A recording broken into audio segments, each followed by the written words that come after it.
Like most people, I have many things in my life I'm passionate about. As you can tell from this channel, I love film, but I'm also a huge gamer, I'm a D&D addict, I love to read, I'm an avid chess player, I love sports of every variety, in particular basketball. I am still fucking upset, god damn it, Ben Simmons! Anyway, the point being that I'm extremely proud of everything that I enjoy in life. So I find it particularly ironic that part of me still feels as though I need to apologize or explain myself when I talk about my love of musicals.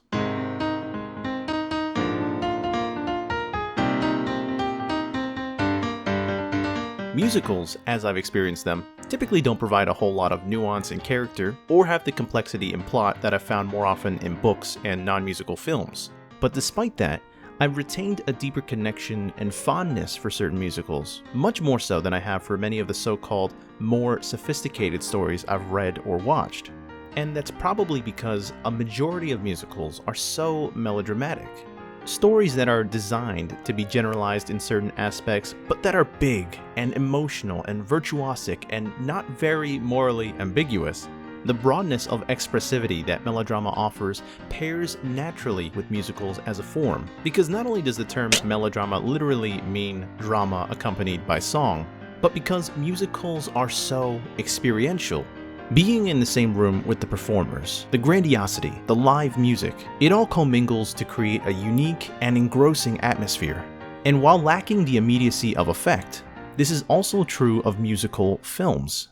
A few days ago, I journeyed back to my local movie theater and saw the feature film adaptation of In the Heights, originally spawned from the now eponymous musical producer Lin-Manuel Miranda, who also produced and starred in another musical that I'm sure some people might have heard of. In the Heights is a bombastic celebration of the diverse Latino community that has been the lifeblood of Washington Heights, New York since the immigration flood of the 1960s. Transposing hip-hop, salsa, merengue, and other colorful sounds into the story of Usnavi, a scrappy young Dominican who owns a local bodega but dreams of returning to his home island to take up his family's old bar. The totality of the story is an extremely simple one, so much so that it has less of a narrative arc for me to describe and is essentially just a series of dazzling vignettes that serve as a glorious spectacle for the ears and eyes.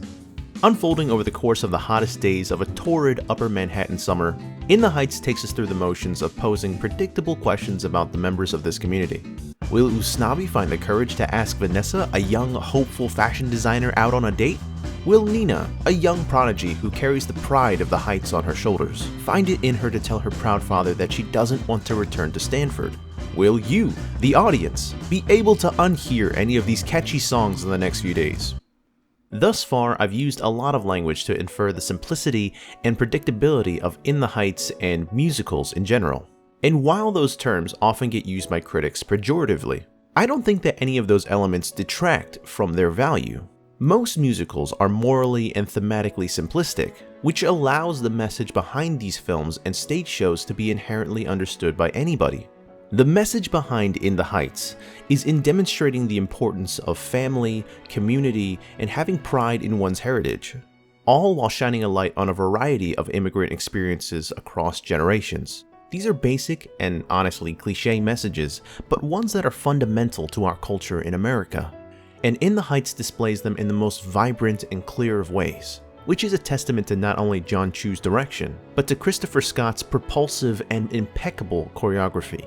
Every scene physicalizes the constant motion of the city and represents a kaleidoscope of cultural dance forms.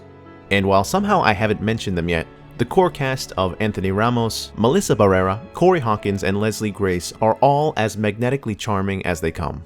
The unambiguous moral center of musicals doesn't try to provide intricacy to the story, but rather add to its emotional heft by way of virtue.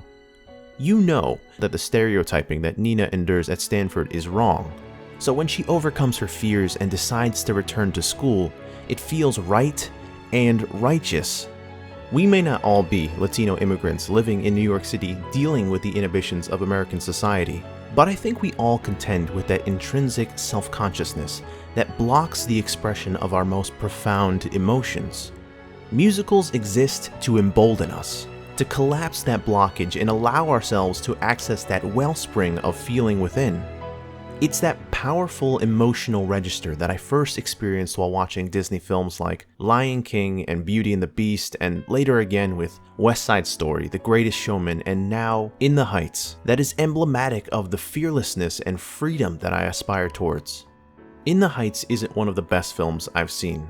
Not by a long shot, honestly. But it's one that is so brazenly optimistic that it imbues me with the spirit to seek out the best films and the best stories and to create without fear of judgment, something I think that we all struggle with. All of that is what I felt after seeing In the Heights. That's what musicals mean to me. What is up, guys? Thank you so much for watching. I hope you enjoyed the video. If you haven't already, go check out In the Heights in theaters now, or it should still be on HBO Max for a few more days. It's a wonderfully fun film. Hit me in a few personal places, being a first-generation American born from Vietnamese and Mexican immigrant parents, so I'm sure tons of you out there can relate as well.